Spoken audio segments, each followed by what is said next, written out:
Hello बच्चों, आज हम आपका जो पर्यावरण चैप्टर शुरू किया हुआ था उसको आगे पढ़ेंगे। आप लोगों ने ये सारे पर्यावरण के जो घटक हैं वो ढंग से लर्न करने हैं, जो वन वर्ड में भी आ सकते हैं। और हमने पहले पढ़ा था इसमें पर्यावरण क्या है। पर्यावरण क्या बताया था इसमें कि पर्यावरण जो हमारे आसपास जो भी चीज हम देखते हैं वो हमारा पर्यावरण है। पर्यावरण हमें क्या देता है? भूमि देता है रहने के लिए। हम घर भूमि के ऊपर बनाते हैं। हम वो चीजें जो खानी होती हैं वो कृषि करके उगाते हैं।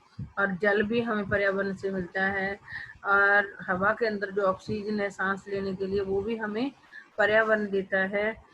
और इस तरीके से जो पर्यावरण है, पर्यावरण के कारण ही हमारा जीवन है।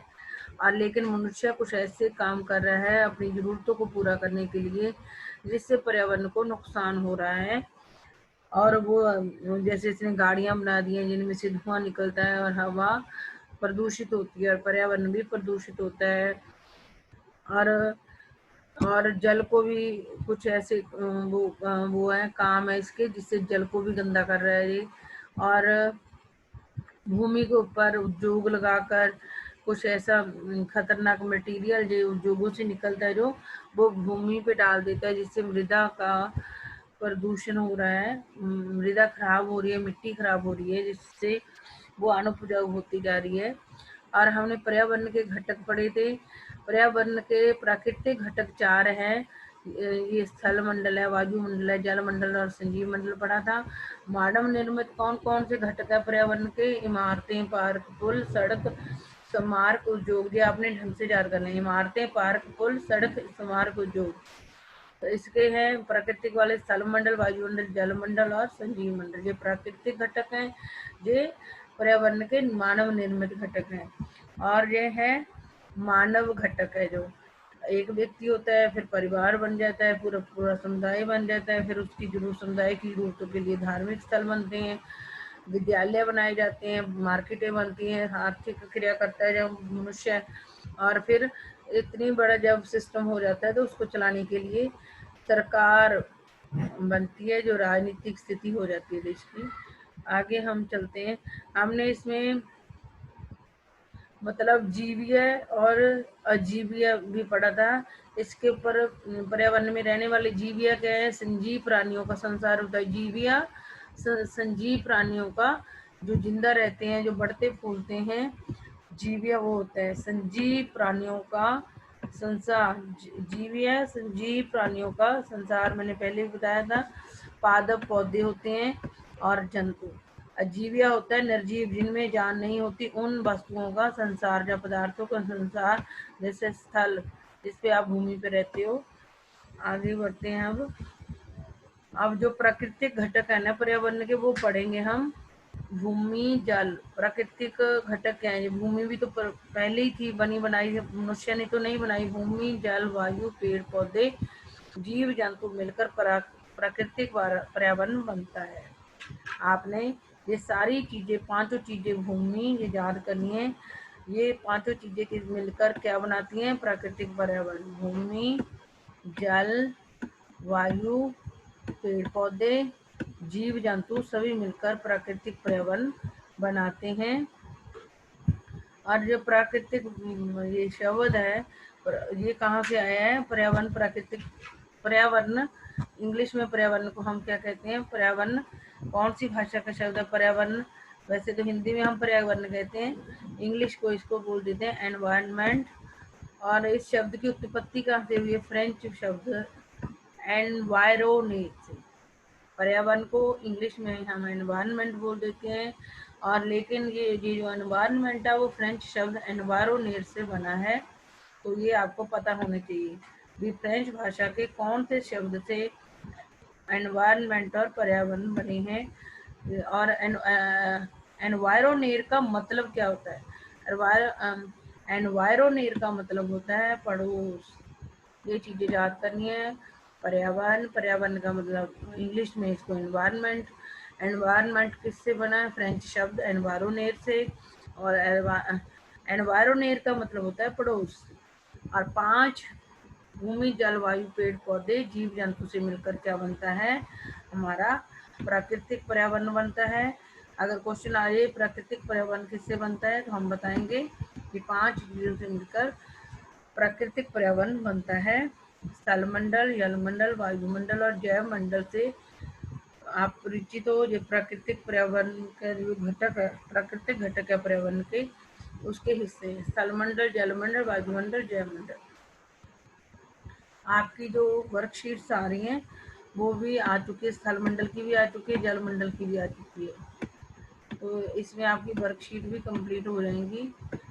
आपको पता है स्थल मंडल क्या है, जिसके ऊपर धरती भूमि के ऊपर आप रहते हैं वो स्थल मंडल है।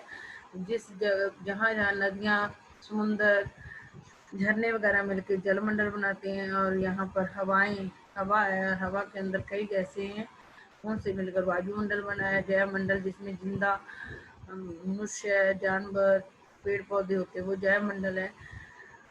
और आगे पढ़ते हैं पृथ्वी की। अब बताया रहे हैं कि चारों है ना जो प्राकृतिक घटक हैं पर्यावरण के, उनके चारों के बारे में बताया जाएगा। पहले बता रहे हैं स्थल मंडल किसे, पहला क्वेश्चन क्या बन गया, स्थल मंडल किसे कहते हैं।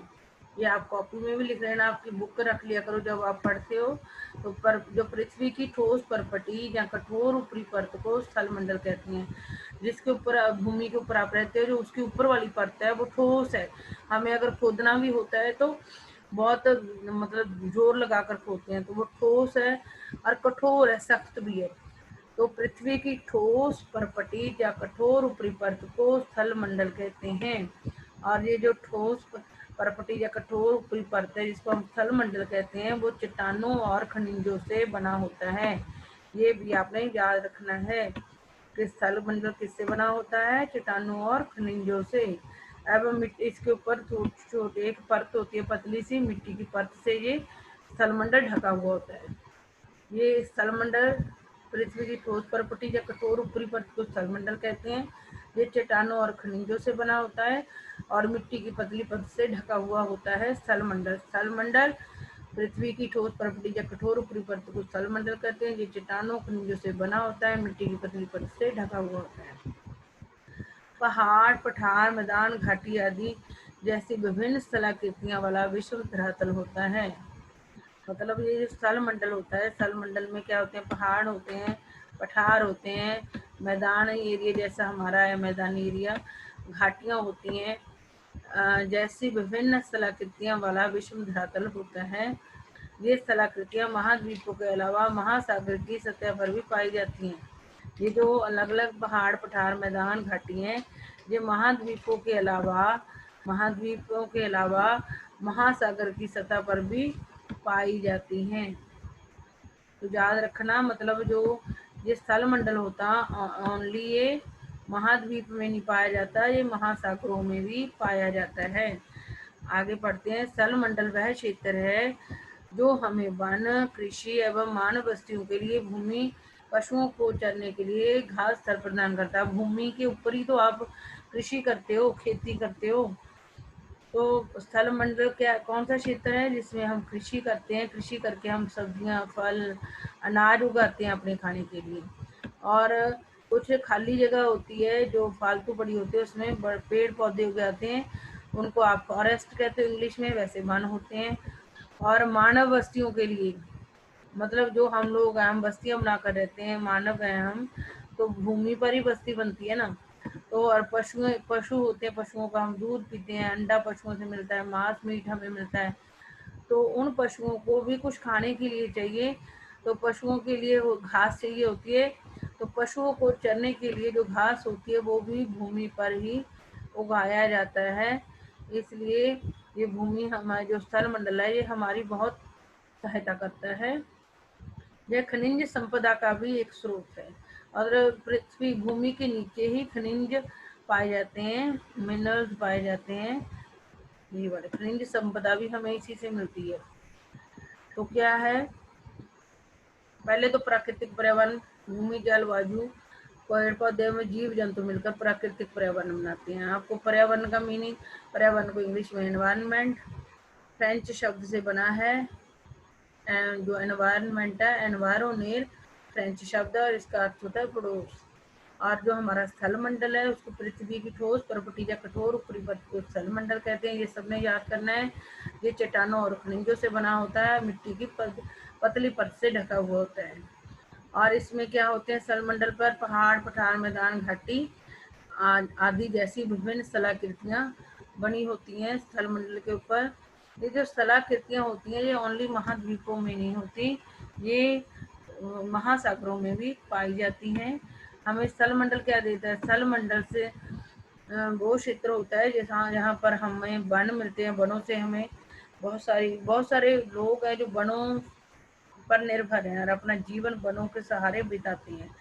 और वन भूमि पर ही, स्थल मंडल पर ही कृषि यानी कि खेती करके हम अनाज, सब्जियां और फल उगाते हैं जो हमने खाने होते हैं। और जो मानव बस्तियां वो भी स्थल मंडल के ऊपर ही बनी हुई हैं। और पशु हमें जो अंडा, मांस, दूध वगैरह देते हैं, उनके लिए जो खाने के लिए जो घास होता है, घास स्थल भी स्थल मंडल पर ही बने होते हैं। और स्थल मंडल से ही हमें खनिज वगैरह मिलते हैं। खनिज वो हिस्सा है हमारी जिंदगी का, अगर वो हमारे खाने में 0.3 खनिज पदार्थ नहीं होंगे तो हमें खाना भी नहीं पच पाता। तो ये कहाँ से मिलता है हमें ये सारी चीजें, स्थल मंडल से। स्थल मंडल हमारी सहायता करता है वनों को प्राप्त करने में। वनों से हमें लकड़ी मिलती है, वनों से हमें गोंद मिलती है। वन वर्षा लाने में हमारी सहायता करते हैं। तो वन हमारे पर्यावरण को शुद्ध बनाते हैं। तो स्थल मंडल वो वन देता है जिससे हमें लकड़ी मिलती है, बारिश आती है और ऑक्सीजन मिलती है। तो स्थल मंडल हमें इतने कीमती वन देता है। और कृषि तो हमारा पेट भरती है, हमें खाने के लिए अनाज देती है, फल देती है, सब्जियां देती है। ये भी कृषि भी हम कर पाते हैं तो वो स्थल मंडल के कारण, ठीक है। और हमें रहने के लिए भी जगह चाहिए, घर बनाने के लिए, वो भी हमें स्थल मंडल पे ही, स्थल मंडल वाले क्षेत्र पर ही हम घर बना सकते हैं। और हमें पशुओं से अंडा, मीट, दूध चाहिए और वो कुछ ना कुछ पशुओं को खाने के लिए चाहिए, तो वो कहाँ उगता है, वो भी स्थल मंडल पर उगता है। और ये जो खनिज पदार्थ हैं, खनिज पदार्थ अगर हमारे खाने में 0.3% ना हो तो हमारा खाना भी हमारे पच नहीं पाता। इसलिए जो खनिज पदार्थ है वो भी हमें स्थल मंडल से ही मिलते हैं। आगे पढ़ते हैं हम। ये दिखा रखा है, ये स्थल मंडल है, जल मंडल है, वायुमंडल है। इन तीनों का थोड़ा थोड़ा हिस्सा लेके जय मंडल बनता है। जिस जगह पर ये तीनों मिलते हैं, वायुमंडल, जल मंडल और स्थल मंडल मिलता है, वहां पर जय मंडल बन जाता है।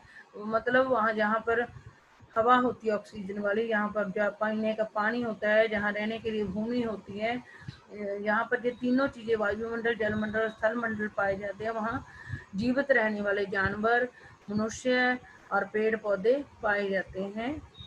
आगे बढ़ते हैं हम। जल के क्षेत्र को जल मंडल कहते हैं, ये हम वर्कशीट में भी पढ़ चुके हैं। तो जल मंडल किस किस से मिलके बनता है, नदी, झील, समुद्र, महासागरों में जो पानी है उससे मिलकर जल मंडल, जल के क्षेत्र को हम जल मंडल कहते हैं। ये जल के विभिन्न स्रोत क्या हैं, जहाँ जहाँ से पानी मिलता है, नदी से पानी मिलता है, झील, समुद्र, महासागर आदि जैसे विभिन्न जलाशयों से मिलकर बनता है। जलमंडल पानी के जो अलग अलग स्रोत है, नदी, झील, समुद्र, महासागर, इनसे मिलकर जलमंडल बनता है। और यह सभी प्राणियों के लिए आवश्यक है। अगर जल ना मिले ना तो पौधे उगेंगे, ना मनुष्य जी सकता है, ना जानवर जी सकते हैं। पृथ्वी के चारों ओर फैली वायु की पतली परत को वायुमंडल कहते हैं। जो हमारी पृथ्वी है उसके चारों, पृथ्वी को चारों तरफ से एक हवा की परत ने उसको, पृथ्वी को घेर रखा है, जिसको क्या कहते हैं, वायुमंडल। जिसमें आपको पता है नाइट्रोजन होती है, ऑक्सीजन होती है, उसमें कई गैसें होती हैं जो मनुष्य के लिए लाभदायक हैं। तो उसको क्या कहते हैं, पृथ्वी के चारों ओर फैली वायु की पतली परत को वायुमंडल कहते हैं। आपने स्थल मंडल, जल मंडल और वायुमंडल का मीनिंग याद करना है। पृथ्वी के चारों ओर फैली वायु की पतली परत को वायुमंडल कहते हैं। जल के क्षेत्र को जलमंडल कहते हैं। नदी, झील, समुद्र, महासागर से मिलकर जलमंडल बनता है। वायु के चारों ओर फैली वायु की पतली परत को वायुमंडल कहते हैं। पृथ्वी का गुरुत्वाकर्षण बल अपने चारों ओर के वायुमंडल को थामे रखता है। पृथ्वी का के अंदर जो गुरुत्वाकर्षण होता है, पृथ्वी का गुरुत्वाकर्षण बल होता है। पृथ्वी का क्या होता है? गुरुत्वाकर्षण बल होता है, जिसके कारण सारी चीजें ऊपर नहीं जाती ना, वो नीचे ही गिरती हैं। पृथ्वी का गुरुत्वाकर्षण बल होता है, अपने चारों ओर के वायुमंडल को थामे रखता है। पृथ्वी का जो गुरुत्वाकर्षण बल होता है वो वायुमंडल को थामे रखता है। यह सूर्य की झुलसाने वाली गर्मी एवं हानिकारक किरणों से हमारी रक्षा करता है। ये वायुमंडल होता है ना, वो अगर वायुमंडल ना हो तो जो सूर्य की सीधी किरणें हैं वो हमारे ऊपर पड़ेंगी, जिसके कारण हम जल भी सकते हैं, झुलस सकते हैं। तो ये जो वायुमंडल को थामे हुई है, ये पृथ्वी थामे हुई है, वो इसलिए कि पृथ्वी का जो गुरुत्वाकर्षण बल होता है उसके कारण वायुमंडल को पृथ्वी थामे रखती है।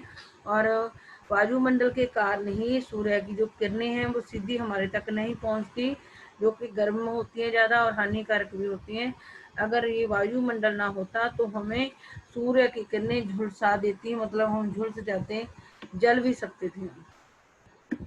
इसमें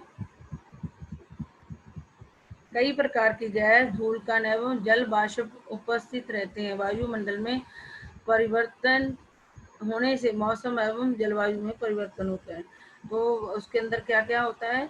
वायुमंडल में क्या होता है? गैस होती है, धूल के कण होते हैं और जल वाष्प होते हैं। जो जल वाष्प मतलब वो होके गर्म होके जो ऊपर को उड़ जाता है भाप बनकर, वो वाष्प कण होते हैं। वायुमंडल के अंदर गैसें होती हैं, ऑक्सीजन, नाइट्रोजन और भी 2-3 गैसें होती हैं, और धूल के कण होते हैं, जल वाष्प होते हैं। अगर कोई आपको कहे वायुमंडल किससे मिलकर बनता है? गैसों, धूल कण और जल वाष्प से मिलकर वायुमंडल बनता है। वायुमंडल में जो परिवर्तन होता है उसके कारण मौसम एवं जलवायु में परिवर्तन आता है। वायुमंडल में जो चेंज आती है उसी के कारण मौसम और जलवायु में परिवर्तन आता है। ये चीजें आपने याद करना। जो हवा की जो पतली परत पृथ्वी को घेरे रखती है उसको वायुमंडल कहते हैं। और वायुमंडल को पृथ्वी कैसे थामे रखती है? अपने गुरुत्वाकर्षण बल के कारण। और वायुमंडल होता है वो कई प्रकार की गैसों, धूल कण और जल वाष्प से मिलकर बनता है। अगर वायुमंडल में परिवर्तन होता है तो मौसम में भी परिवर्तन होता है। पादप एवं जीव जंतु मिलकर जैव मंडल बनाते हैं।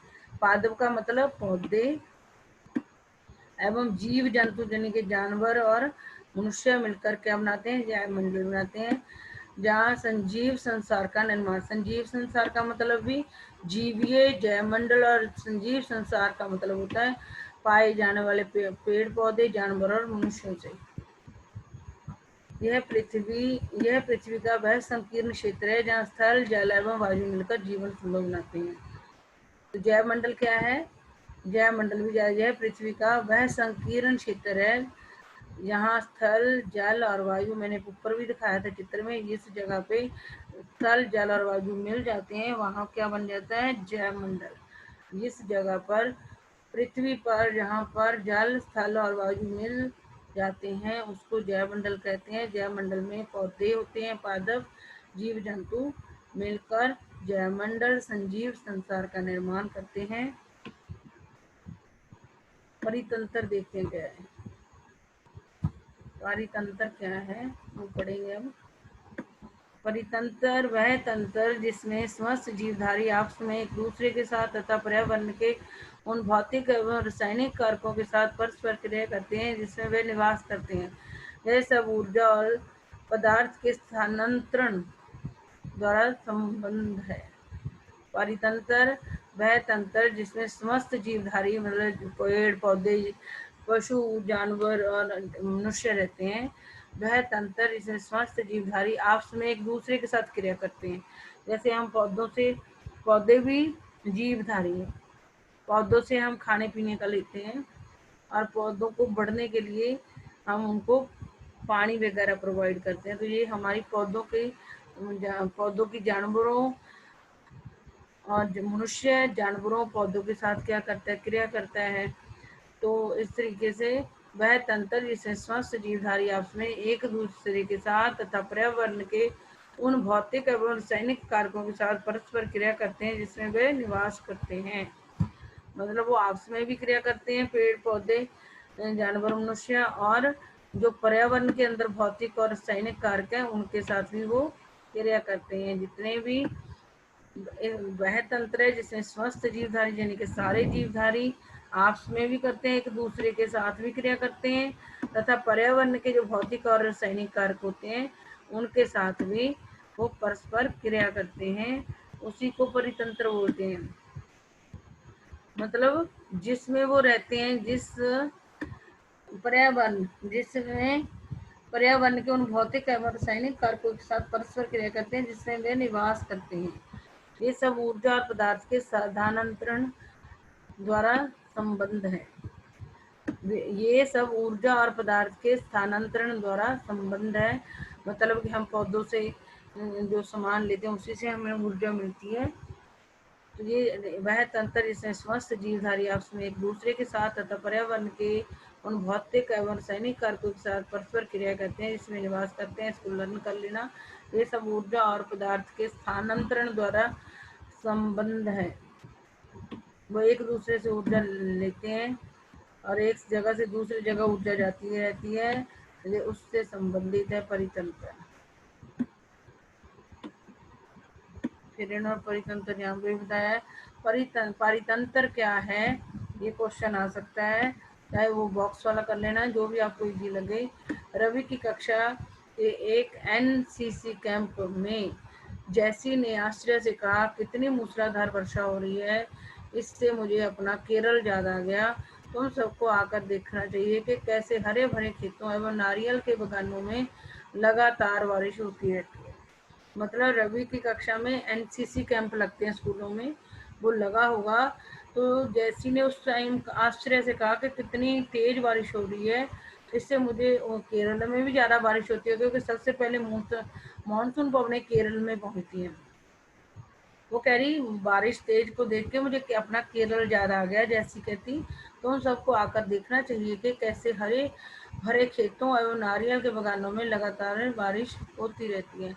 वो कह रही आप सबको भी देखना चाहिए कि कैसे केरल में नारियल जो पेड़ बगान होते हैं, मतलब बगानों के अंदर जो नारियल के पेड़ होते हैं, हरे भरे खेत होते हैं, उनमें लगातार बारिश होती रहती है। तभी जैसलमेर के रहने वाले हीरा ने आश्चर्य से कहा, हमारे यहाँ वर्षा होती ही नहीं, हमें तो दूर दूर तक केवल कीकर एवं रेत की नजर आती है। मतलब केरल में ज्यादा बारिश होती है, तो जैसी केरल की रहने वाली थी तो ज्यादा तेज बारिश केरल में होती है, तो मतलब उसको बारिश देखकर अपने केरल की ज्यादा भी। लेकिन जो जैसलमेर राजस्थान का रहने वाला बच्चा था हीरा, उसने कहा हमारे यहाँ तो बारिश ही नहीं होती और हमें ओनली रेत ही रेत दिखता है और कीकर के पेड़ में, कीकर भी एक वृक्ष है भी, वो कह रहा हमें तो वहाँ बारिश नहीं होती, हमें हर तरफ रेत दिखता है राजस्थान में और कीकर दिखती है। कीकर एक पेड़ होता है, लेकिन वहाँ ऊंट भी तो मिलते हैं। रवि ने कहा कि वहाँ कीकर और रेत के अलावा वहाँ ऊंट भी तो मिलते हैं। ये रवि ने हीरा को कहा। आगे पढ़ते हैं।